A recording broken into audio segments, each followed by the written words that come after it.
I will take this movie and compare it to this movie, and this movie, and this movie to explore 3-act structure.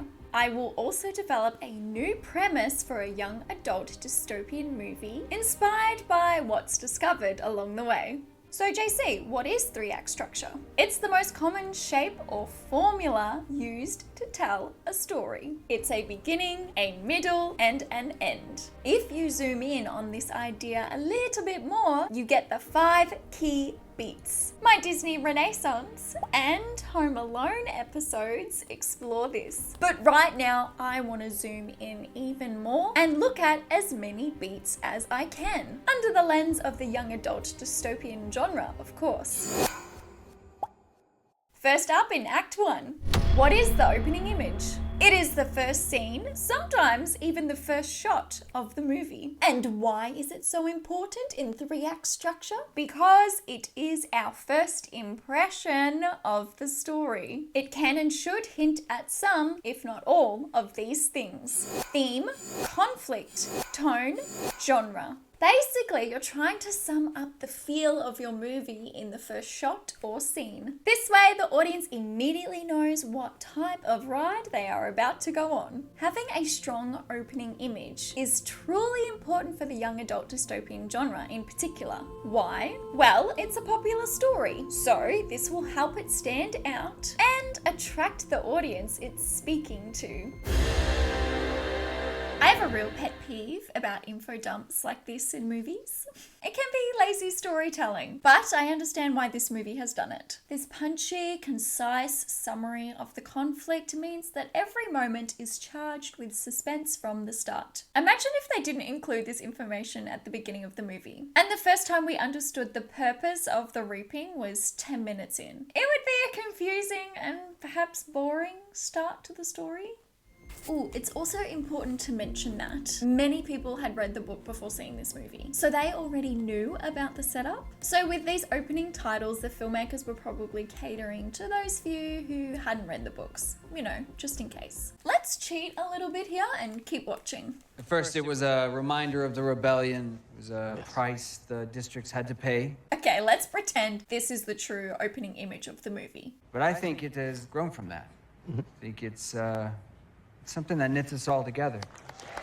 It sets up some of the world's history, hints at the glorification of violence these characters have, and demonstrates the glamour, wealth, and power of these people too. More importantly, it includes the documentation aspect of the world. You know, the interviews, the TV show, etc., etc. This is your 3rd year as game maker. What defines your personal signature? Now, considering the first movie and the entire series, this scene is a strong summation of the theme, conflict, tone, and genre to come, right? The first shot of the second movie sweeps over a forest at sunrise. Immediately, we recognize it. We have been here before in the first movie. The sunrise could say, another day, nothing has changed. And it could be saying, another day, everything has changed. This speaks to the overall plot of the movie, don't you think? Katniss must repeat many things. The reaping, the Capitol interviews, and the Hunger Games. Nothing has changed, and as we come to learn, everything has changed. In the very next shot, Katniss is perched like an animal. Is she the hunter or the hunted? Again, this summarizes the conflict. Katniss thinks she is safe. She survived the Hunger Games, but actually she's about to be trapped back in that arena very soon. What I also like about this shot in particular is how it sums up the style and cinematography to come. I mean, look at this shot later in the movie that I'm going to put up for you now. It's pretty close, right? The third shot is of Katniss. We can see the fear on her face. Oh, whoa. Easy. And her reaction to Gale's arrival confirms that she's not the same Katniss that we met in the first movie. However, glimmers of the Katniss we were introduced to in the first movie are still there, particularly now as she's joking with Gale. Saw some turkeys on the way here. Crossed right in front of me like I wasn't even there. How rude of them. Again, nothing and everything has changed.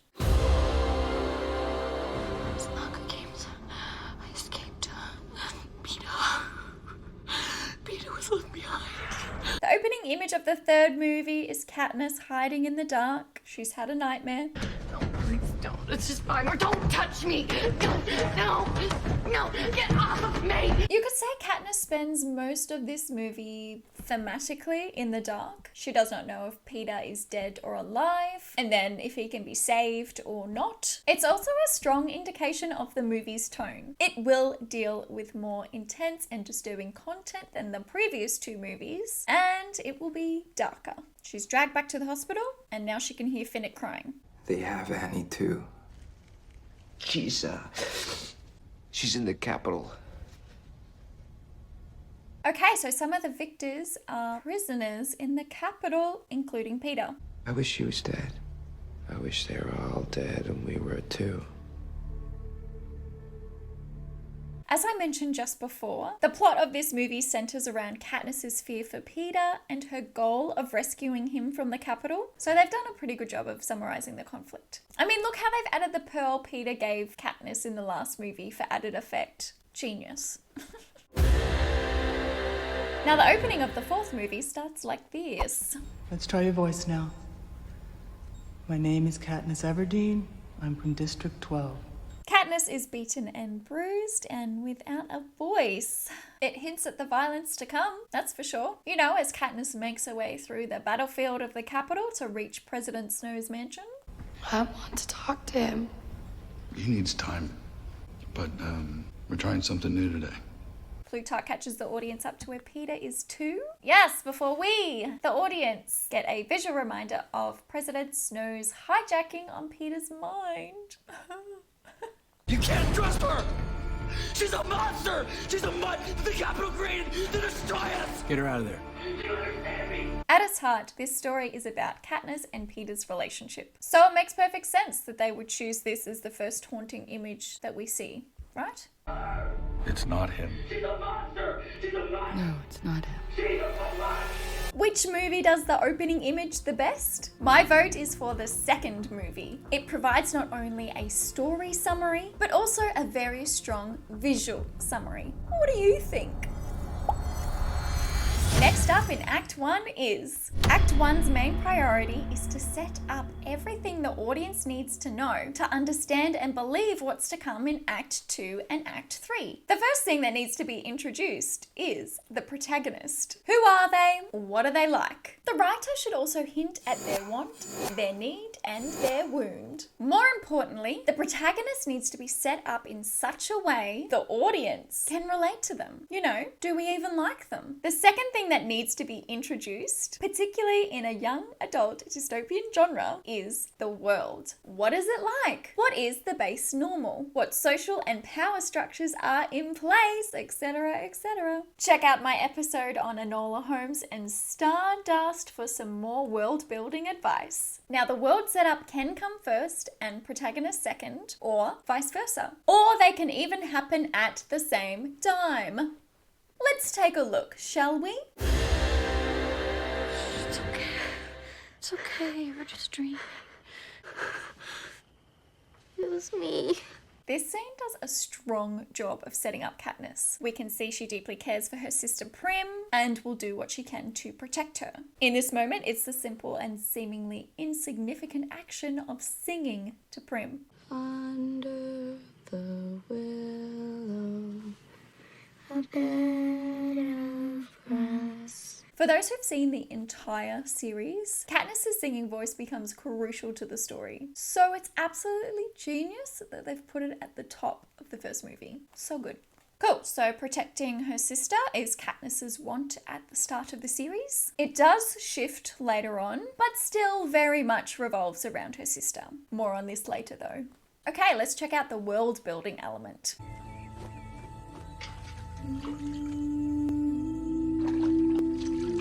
As Katniss is making her way to the woods, we get to see her home of District 12, like the poverty and the state of the rundown homes. Setting this up is important. So it's jarring when Katniss arrives to the wealthy capital. Overall though, showing District 12 helps us understand the purpose of the Hunger Games, how it strikes a balance between fear and hope, keeping the districts in order and stopping them from fighting for better conditions.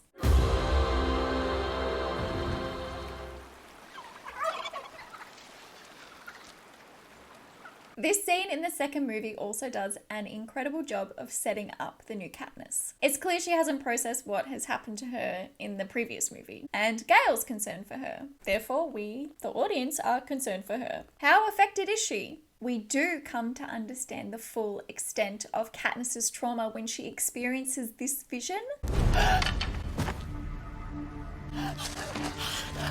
that takes her back to when she killed someone in the first movie. You're okay, you're safe, you're safe. It's okay, you're here with me. Oh, Gale's just repeating that she's safe. Sorry. Even though Katniss wants to feel safe, she doesn't. Our new Katniss is scared in a way that she wasn't in the first movie. Okay, like in the first movie, we're seeing Katniss move through District 12, which is reminding us of its crumbling state. So this is less about introducing us to something and more about reminding the audience what they already know. This is a very common thing to do in any series, not just young adult dystopians. Is there any news? I'm just here to escort you. The first few scenes in the third movie reintroduce Katniss, showing us where she's emotionally after everything she's been through in the previous movies. What about Peter? Is he alive? I don't know. And I wish that I did. But more importantly, the setup emphasizes a particular feeling she's having, her obsession with Peter's safety. He left Peter in that arena Katniss. to die. We must understand this because it motivates many of Katniss's decisions to come. Meanwhile, this setup also introduces new characters, like Colonel Boggs and President Coin. We are learning who they are and what they are like. We believe that if we keep this energy going, we can unify the districts against the capital. And when it comes to President Coin, we are also learning about her goal for the movie. She wants the Mockingjay, aka Katniss, to unify the districts against the capital. And we need a voice. Then you should have saved Peter. Soon, Katniss will want the same goal, but with the added agenda of rescuing Peter. More on this soon. But right now, she's too upset about Peter to be their Mockingjay. No one else can do this but her. This is not the girl you described. This time, rather than setting up or reminding us of District 12, the third movie introduces us to District 13. Capital bomb has surfaced to rubble. But we're military, so we learn to survive down here. Katniss is overwhelmed by the size of this underground dwelling. I would be too, it's massive.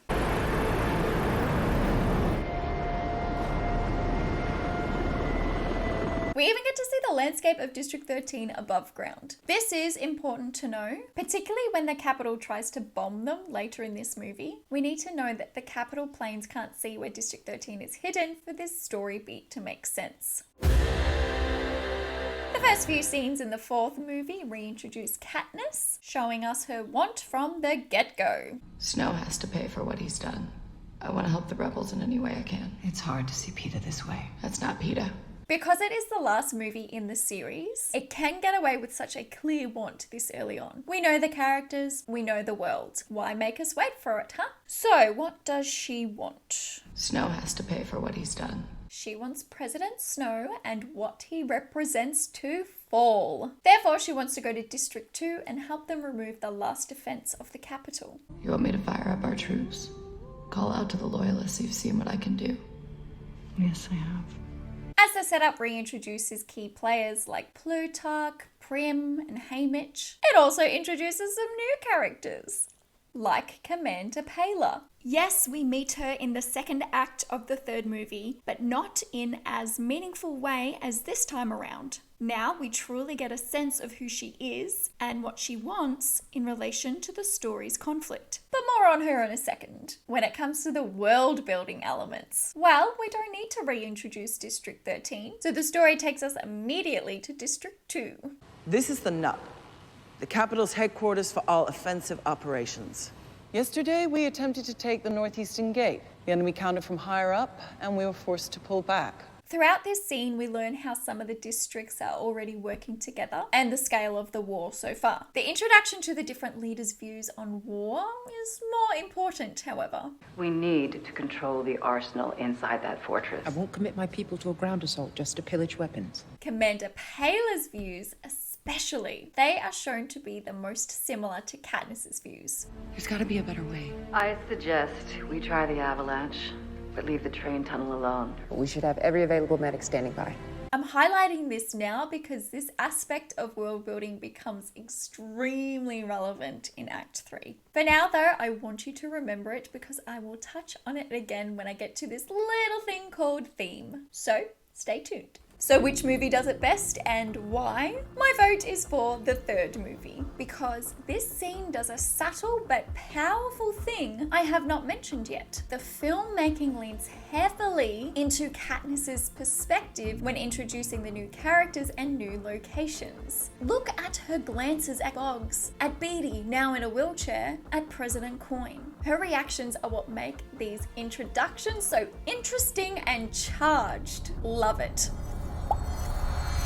What's next in Act 1? The protagonist is introduced, so we must get to know them better. Why? We need to know if they have any interesting behaviours that might become problematic later. Or do they have any interesting behaviours that might come in handy later? Can we add clarity to their want, their need, their wound? There are a few ways you can demonstrate their deeper personality. 1. Put your protagonist into a new location. 2. Put your protagonist with a new character. 3. Put your protagonist into a new location and put them with a new character.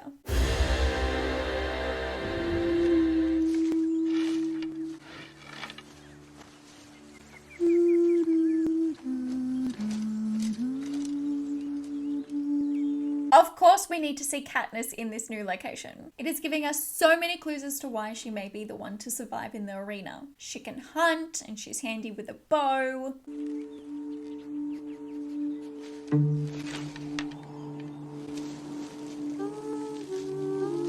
So what do they do next? What are you gonna do with that when you kill it? They have her interact with a new character, Gale. Like you don't sell to peacekeepers. No, not today. It was the first deer I've seen in a year. Okay, so we're seeing their intimacy. They called her catnip. They called each other out. They're making jokes. So far, so good. Katniss is someone relatable. Their dialogue in this scene not only reveals their relationship, but also reveals more about the world. As we get to know Katniss better, we also need to understand her world better too. What are you gonna do with the 100-pound deer, Catnip? It's reaping day. The place is crawling with peacekeepers. I was gonna sell it to some peacekeepers. I love the hint that is dropped that Katniss is a rule breaker. She was going to shoot a deer even though she could get in trouble for it. This personality trait will help and hinder her throughout the series. Another scene that demonstrates Katniss's deeper personality in Act 1 is this one. Oh, look at you. You look beautiful. Laid something out for you too. Okay. Katniss is uncomfortable dressing up. At first it may appear she's only like this because it's reaping day, but later it becomes clear how this is an everyday struggle. Her behaviour around this will become problematic, as Katniss struggles with the performance aspects of the Hunger Games. It'll give her so many obstacles to overcome. Genius. This time, in the second movie, rather than only getting to know Katniss as a person, we get an insight into how she feels about others, particularly Gale. I think you have enough people saying goodbye without me there. Only a few I actually care about. She confesses she has feelings for him, even if she's not sure to what extent, but she's too afraid to act upon them. So we're coming to understand her feelings more and not just her deeper personality.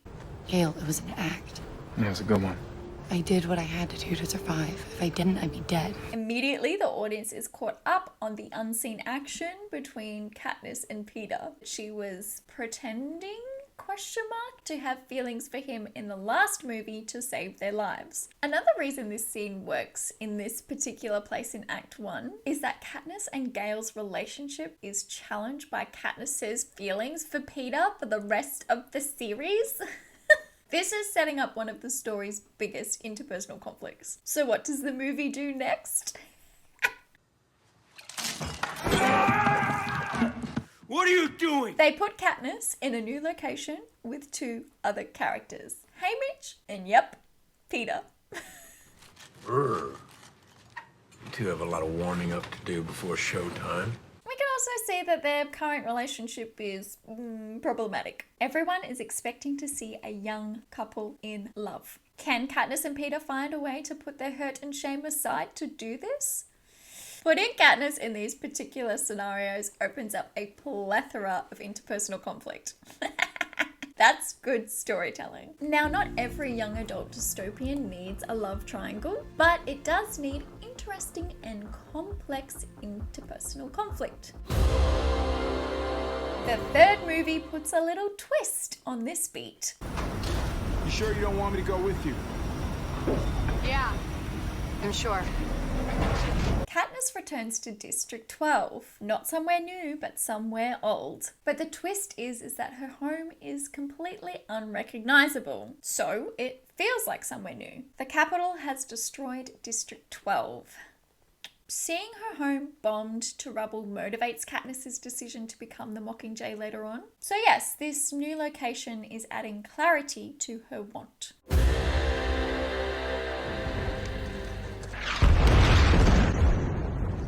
Don't worry. Just how the loyalists say good morning. The fourth movie immediately throws Katniss into District 2, a new location with new characters. But the scene I want to focus on is this one. I was never the nice one. You were. Yes, this scene does come late in Act 1, but it is necessary to understand Katniss's personal stakes and the interpersonal conflict I just spoke about. We have already been introduced to the new Peter in the opening image, but now it's time to get to know more about him. And people said you loved me. Did people say you love me? They said that's why Snow tortured you. To hurt me. Snow says that everything that comes out of your mouth is a lie. He's not only been conditioned to fear Katniss, we can see his deep, deep hatred toward her too. It makes us wonder how he can come back from this.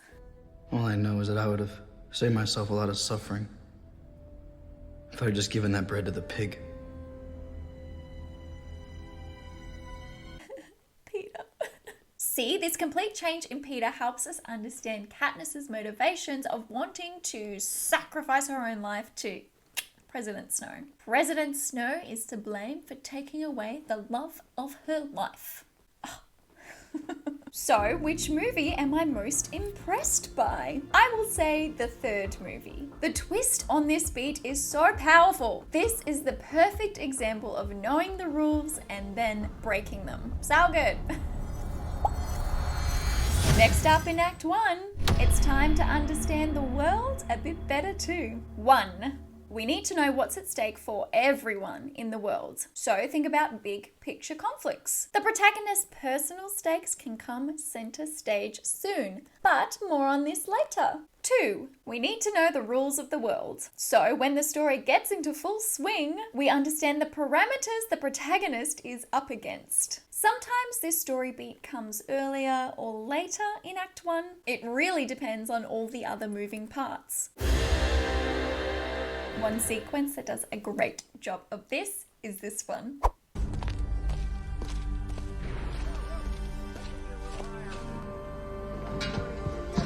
There's no dialogue, but the visuals do so much. Effie looks like a fish out of water. How come she looks so extravagant when the people of District 12 live in poverty? And it's important to see this crew in action making District 12 camera ready, as the documentation aspect plays a huge role to come. Not just in this movie, in the entire series. One young man and woman to fight to the death in a pageant of honor, courage, and sacrifice.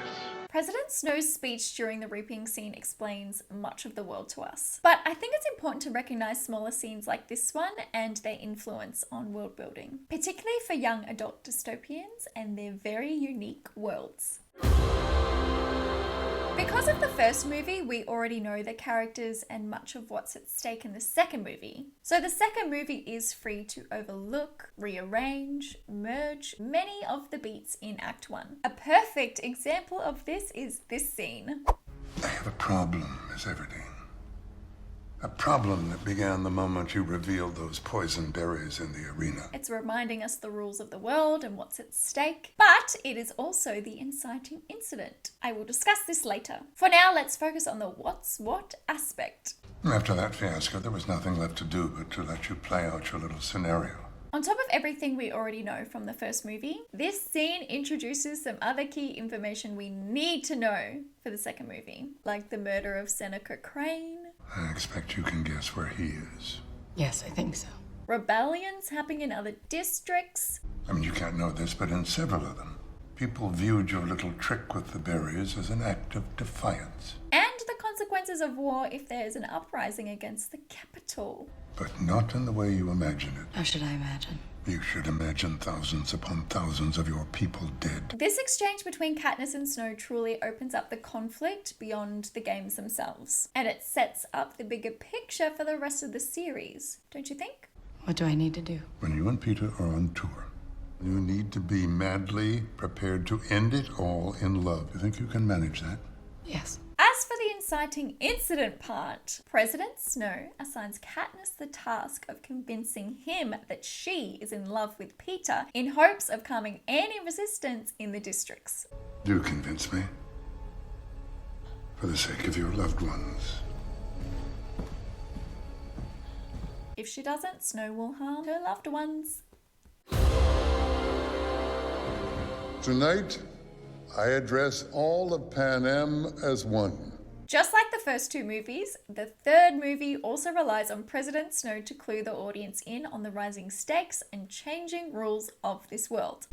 Which is why all images of the Mockingjay are now forbidden. Aha! Like this rule in particular helps us understand the parameters Katniss will be up against for the rest of the movie. Oh, and the districts are forced to watch the public of those who have broken this rule. So we have now seen what's at stake for everyone and not just Katniss. What's also great about this beat is that it shows this rule applies to everyone, like those in the Capitol too.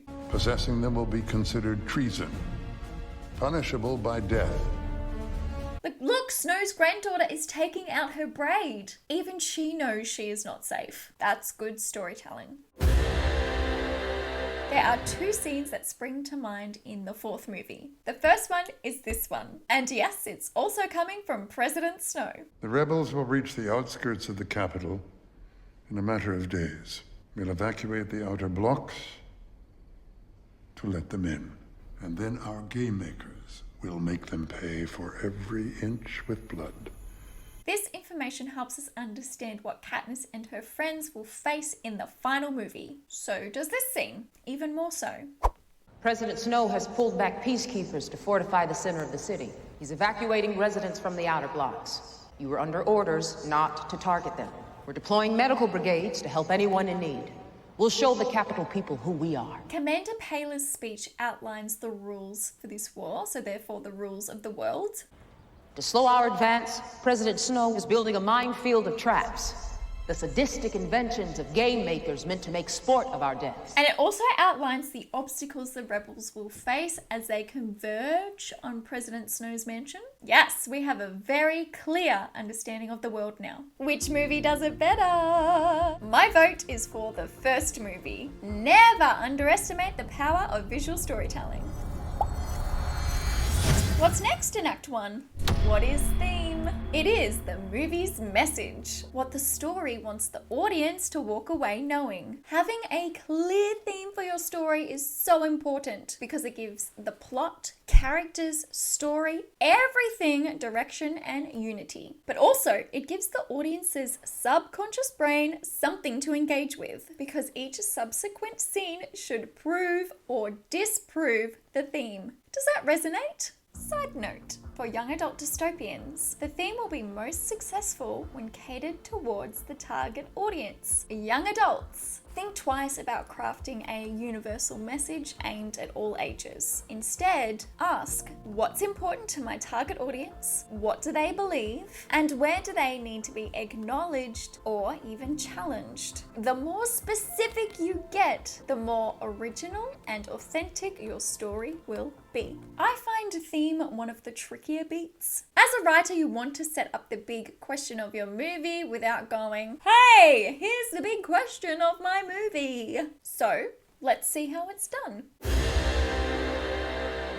We could do it, you know. Take off, live in the woods. It's what we do anyway.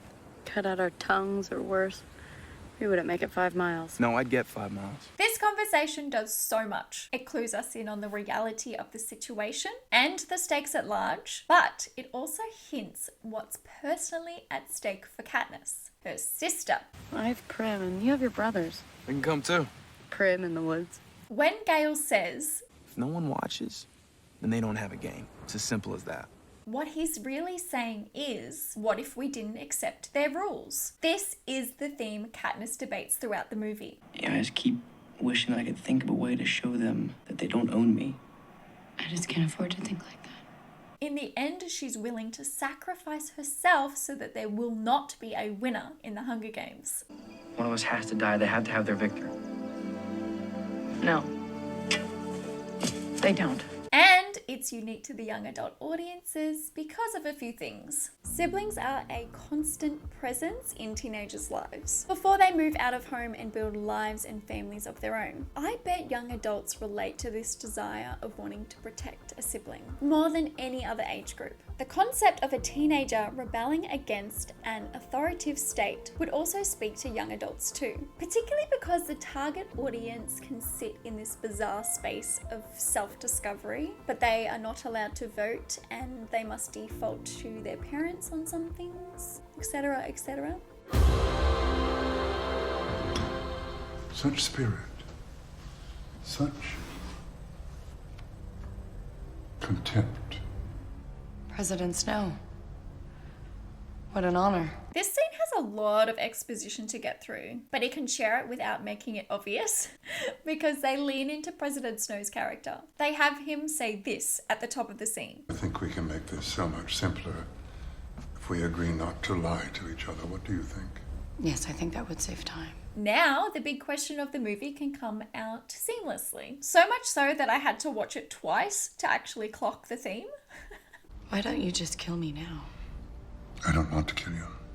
I want us to be friends. But if not friends, then allies. So, what does this mean in question form? Maybe something like, what happens when I decide who my enemies are? Or, what happens when I decide what I'm fighting for? Anyway, the theme doesn't really make sense in Act 1 until Haymitch says this in Act 2. Katniss, when you're in the arena, remember who the real enemy is. Haymitch is literally warning Katniss that there's others in the arena with her who are on her side and like, please don't kill them. Think about it. Throughout this movie, Katniss sometimes gets swept up in the rules of the Hunger Games and sometimes doesn't. These victors are angry, Katniss. They'll say anything to try and stop the games. I suggest you do the same. By the end though, she makes her choice on who her enemy is and what she is fighting for. Haha. Okay, the third movie drops the theme like this.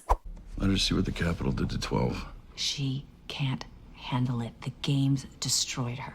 People don't always show up the way you want them to, Madam President. It could be asking, can someone in a fragile state handle the pressure of leading others? Throughout this movie, Katniss does struggle for many reasons to be the Mockingjay. At a few points, she even refuses. Katniss, don't make me do this! Let her go.